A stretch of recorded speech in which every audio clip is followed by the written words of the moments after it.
But before we do get started, let me just go over the couple of other announcements. I know there's some others out there. I saw them over the weekend, but I didn't have a printer, and I've just been dragging all week, so I haven't, and then trying to catch up other emails since.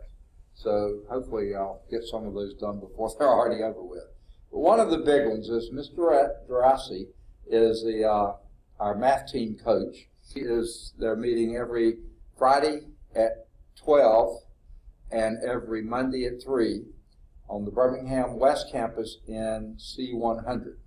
Now, we can meet here if you'd like to do that as well anytime during my office hours. I have pretty open office hours at least until the 1st of March, and then I pick up a second mini-term class. But still, I have quite a few office hours all days, so I'll be glad to meet with you then too. And this other is talking about my office hours.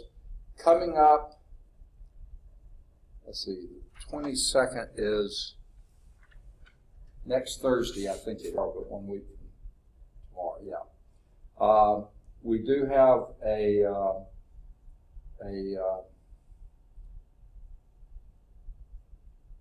training meeting going on from 2 to 3:45 on Thursday. So unless something else comes up that I can't be attending that, I probably will be in that. So don't come see me 1 week from tomorrow between 2 and 3:45 because I will be out of the office. It'll be just down the hall here, around the hall here. I'll be there.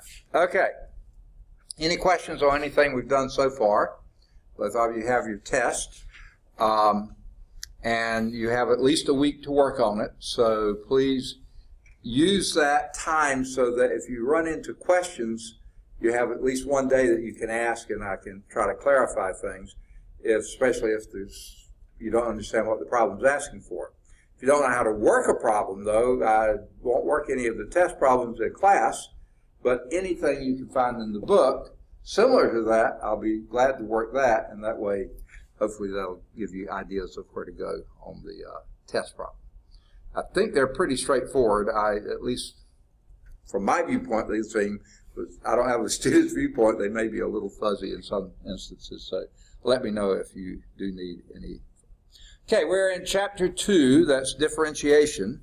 We finished 2.1, and starting today, 2.2, the basic differentiation rules and rates of change, okay? And what we did in 2.1 basically is leading right toward this. Basically what we did in Chapter 1 was leading to this, maybe not as obviously so. But one of the first things objectives will do is find the derivative of a function using the constant rule. Really easy. Find the derivative of a function using the power rule. I think Jeremy was the one who almost picked up on that just by what we were doing last time. We'll find the derivative of a function using a constant multiple rule, which again is a pretty simple, fairly straightforward.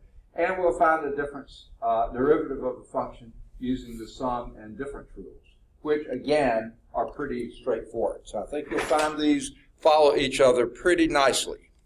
Then we'll find the derivatives of the sine function and the cosine function. And hopefully we can talk about some things that will help make those make sense. And then we'll use derivatives to find rates of change. Okay? So that's our objectives for section 2.2. Let's start with the constant rule. Okay? In this section, you'll be introduced to several differentiation rules that allow you to find derivatives without the direct use of the limit definition. I know that's very saddening to you, okay? You love doing your limits, okay? But if you can get over it, I think you'll find these work pretty well too. And the first of these is the constant rule, okay? Now I want you to remind me, what does a constant function look like? Visualize, what does a constant function look like? Uninterrupted or Second? continuous. It will be continuous, very good. Give me an example of a constant function. F of x equal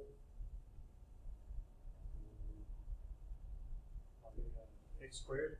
No, that's a quadratic function, a constant function. F of x equal, pick your favorite constant. 1. 1. Okay, very good. F of x equal 1. Now what is f of x, by the way? Y. Okay, y is equal to 1. How would that graph look? Y is equal to 1. This would be a straight line. Okay, all lines are straight lines. Well, a horizontal. Horizontal straight line, you're absolutely right. There it is, right there. Now, what is the derivative of any straight line? 0. No, that straight line, it is 0. Of any straight line, it's the slope. Okay. And the slope of that line is indeed 0. So, derivative of a constant function is 0 without doing the limit. Yeah, that makes perfect sense, doesn't it? Okay, you can do the limit, you'll find that's true too. That is, if c is any real number, not just 1, negative pi thirds, you know, e over 3, you know, 18,645,000, any constant, okay? C is any real number, then derivative d by dx, there I said it, okay? Derivative with respect to x of that constant function c is 0, okay? Because how is c changing as you change your x? It's not. It stays right there. It stays c. So there is no change in the function as you change the x, right? So slope of the horizontal line is 0. Good, we said that. Derivative of a constant function is 0. Yes, those are saying the same things. Notice that the constant rule is equivalent to saying that the slope of a horizontal line is 0. Goodness gracious, how many times are we going to say this, okay? This demonstrates the relationship between slope and derivative. They're there. All right, good deal. And we'll see that in everything we do. All right, so it's good to be able to picture graphs, okay? Functions as graphs, okay? Oh, and Terrell decided to show up today. Aren't we lucky? Yes. So good to have you here. Okay. All right. So here's a couple of tough examples here. We saved them until Terrell came in. If the function y is equal to 7, what's the derivative of y? Derivative of 7, dy dx. 0, because 7 is never changing. Okay? It's 7. As you change your x, it's still 7. So there is no change of y as you change your x. Okay? Now this one, f of 0, f of x equals 0. What's df dx, or f prime of x? 0, because it doesn't change either. It has nothing to do with this being a 0. It has to do with that being a constant. The derivative of any constant is always 0. Boy, I'm going to ask a lot of these on the no, I'm just kidding. Okay, how about this one? S of t is negative 3. What's ds dt? D by ds? D by ds. No, d by dt. Oh, wait, ds dt, yeah, right. What would that be? 0. F prime would be 0. Remember, there's several ways to express a derivative. In case you weren't here before, dy dx is one way, f prime is one way, s prime is one way. Whatever your function is, d by d, that works. There are other descriptors as well. How about d here? So here we have y is equal to k pi squared, where k is a constant. It would be 0. dy dx would still be 0. If k is a constant, and pi is a constant, and a constant times a constant times a constant, which is a constant squared, is still a constant. So it's still 0. Very good. All right, that was so simple. I mean, so complicated. Let's see if we can go to something a little different. Okay, there is a little exploration at the bottom, and I think it was some of the stuff we were talking about before, and about the patterns, and Jeremy was one who saw one of the patterns pretty nicely. So you can write a conjecture if you want to. We're not going to go into that, but it's pretty good stuff. Okay? Top of page 111 in 2.2.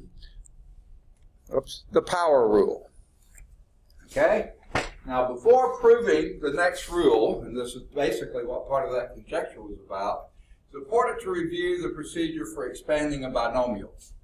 Remember how to do that? What is x plus delta x squared? X plus delta X squared. Say again? Oh, x squared plus delta x squared. Okay, those two parts of it, you're missing a part. Okay, second. Plus 2 delta x. Okay, it's the first one squared, twice the product of the two, and the last one squared. Right? Okay? Does the name Pascal ring a bell? All right, remember that? Okay, how about this one?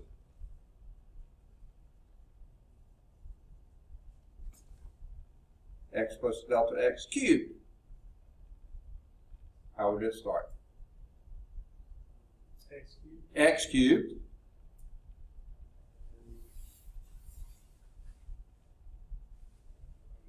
Okay.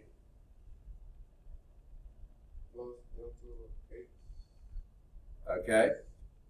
It's in there, but it's actually plus 3 x squared delta x. That's the next term. What's the third term?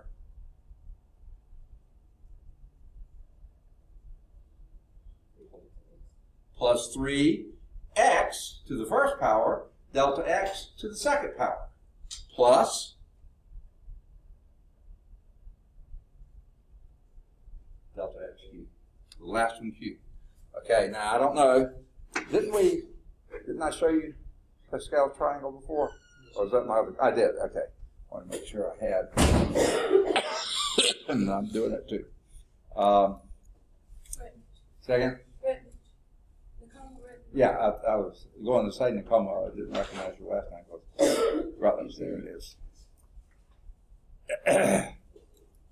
All right. We're on page 111, top of the page. We're talking about the power rule. And I know that Brianna wasn't here last time, so I don't know if you saw it on there. But here's what I'm talking about with Pascal's triangle. Let me get my pen activated. I was trying to get my pen activated. And my pen, there we go. All right. You start with a 1. Yuck. Okay. And then you do a 1 on the outside. And then you do a 1 on the outside, but add these two together, give you a 2.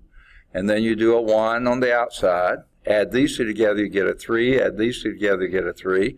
Then you do a 1 on the outside, 1 on the outside. Add these two together, you get a 4, 6, 4.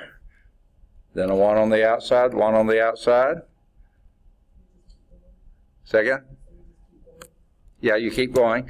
5, 10, 10, 5, 1. Okay? Now, why was I doing that? These give you your coefficients of a binomial expansion.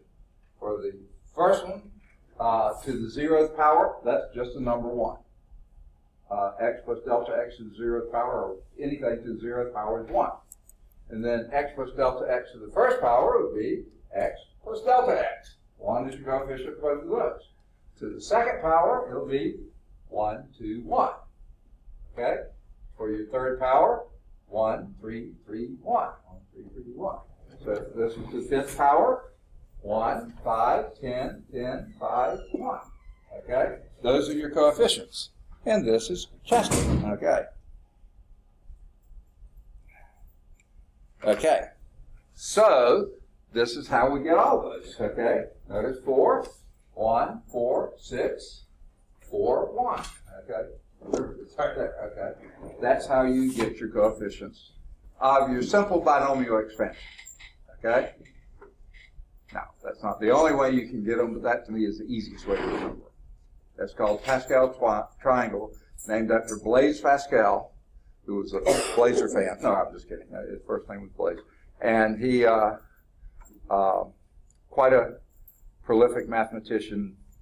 I think he was French. Pretty sure he was French. Okay? So the general binomial expansion for positive integers then would be, if you have, and this is showing the other way of doing it, x plus delta x to the nth power.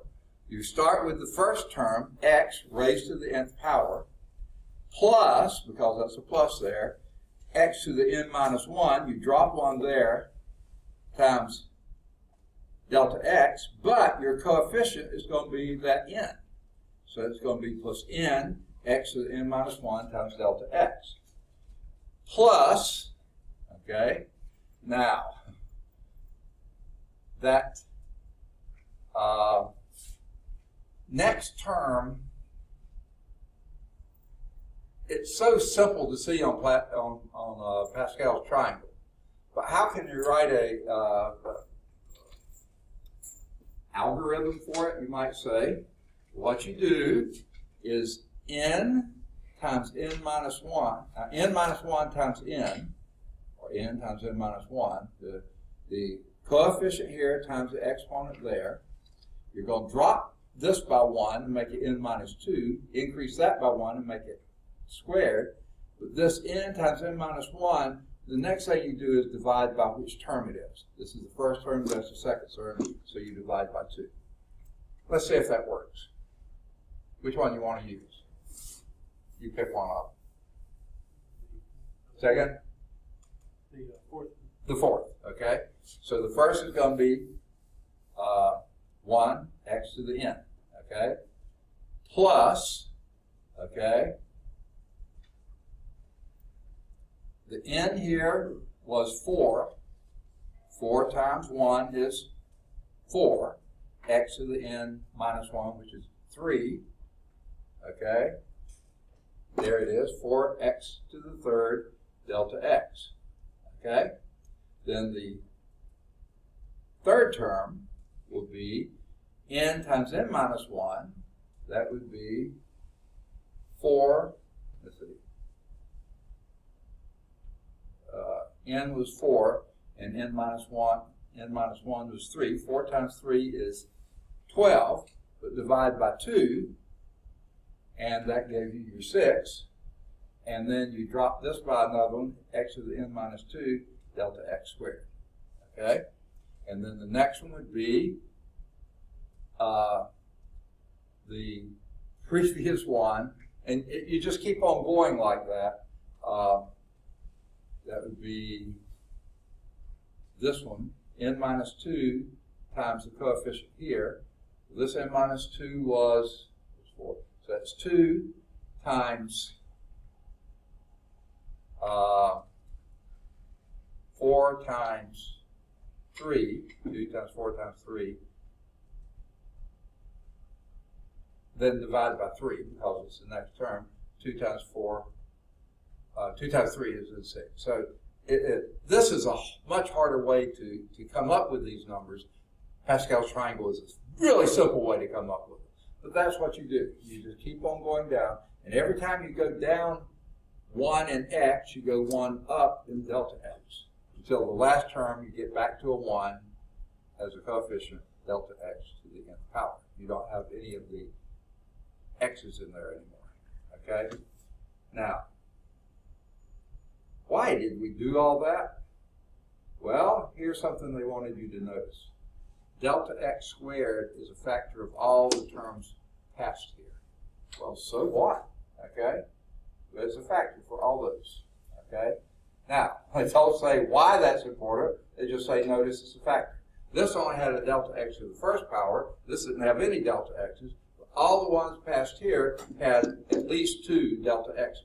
This is delta x squared, delta x cubed, delta x, whatever, till delta x to the n. Now, that binomial expansion is used in proving a special case of the power rule. That's why we're doing it. You didn't know we were doing it, but that's what we were doing. Okay? So here's the power rule.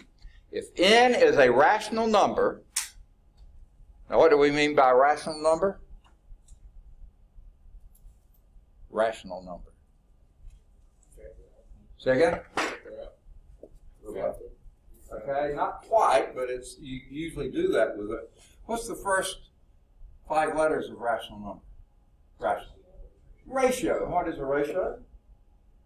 A fraction. That's it. That's a rational number. Any number that can be written as a ratio of two integers, as long as the denominator is not 0. Okay, as long as it's not 0. So that'd be -7/12. Yeah, that's a ratio. Okay, that's it. Now, what else is true about rational numbers? If you were to write those as decimals, how would they come out? They what? It would stop. At some point, they either going to terminate, like 0.73528, and then it stops. That's a rational number. Or 0.7352828282828 that don't stop, but a pattern repeats itself. That's a rational number. And it could be a single digit. It could be 17 digits. But if they start repeating themselves, it's a rational number. Okay. So if n, your exponent, is any rational number, positive or negative, fractions or decimals, rational numbers, integers of course too, then the function f of x equal x to the n is differentiable. That means you can take a derivative even if Elijah shows up. You can still do it. Okay. All right. And here's what that derivative would be. d by dx, there I said it, okay.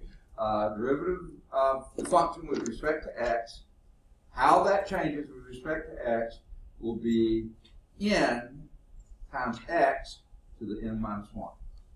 So in other words, you take your exponent, remember it's any rational number, positive, negative, fraction, decimal, any rational number, multiply it by the coefficient here. They don't show you that, but coefficient is 1, and then drop the rational number by 1. Subtract 1 from it. So if that rational number had been a -7/12, then this would have been a -7/12 in front. If that would have been a -7/12, this would have been a -7/12 here. That would have been a -19/12 because you subtract another 12/12, which is 1, from -7/12. Okay. So that's how it works. Now, for f to be differentiable at x equals 0, whoops, you cannot have n equal 1. N must be a number such that x to the n minus 1 is defined on the interval containing 0. Okay? Now, and I think the only thing that would bother you would be n equals 0, because that you can't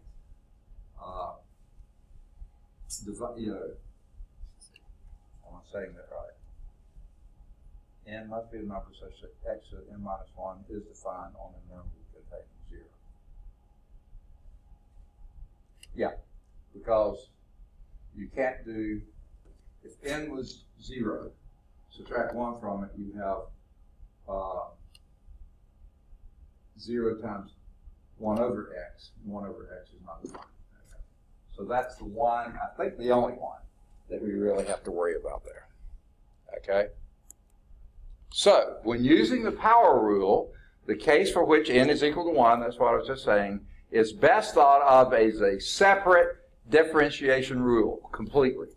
Okay? All right. So, when n is equal to 1, d by dx, I said it, okay, of x is just 1. Okay? Derivative of x. Well, that's pretty straightforward, isn't it? Your coefficient is 1. Your exponent is 1. 1 times 1 is 1 times x to the 0th power is, x to the 0th power is 1. So 1 times 1 times 1 is 1. Yeah. So there's sort of a special case, but it still follows that rule.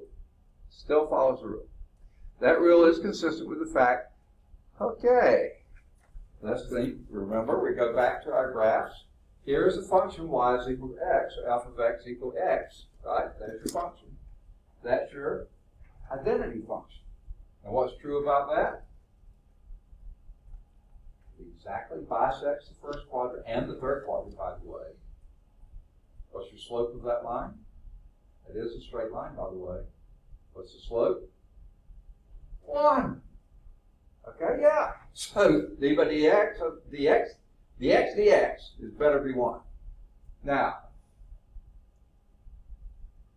I sort of hate to do this to you this early, but I'm going to. This d by dx is what they call an operator. Okay? Now, this is sort of like if I were to say to you, do not think of a big black horse. What are you thinking of right now? A big black horse. Okay? It immediately popped into mind. So I'm going to do this anyway. Do not think of this as a division. Okay? But what would that look like if we had written it this way? dx dx. It looks like 1, and indeed it is 1, isn't it? You're not supposed to think of it that way, though, because that's an operator operating on the function x. But sure enough, even the form suggests to you that's 1. And it is indeed 1. Always 1, if I can get my pen to write. It's not writing. What a pain in the neck this is. It just shut down. So let's go back.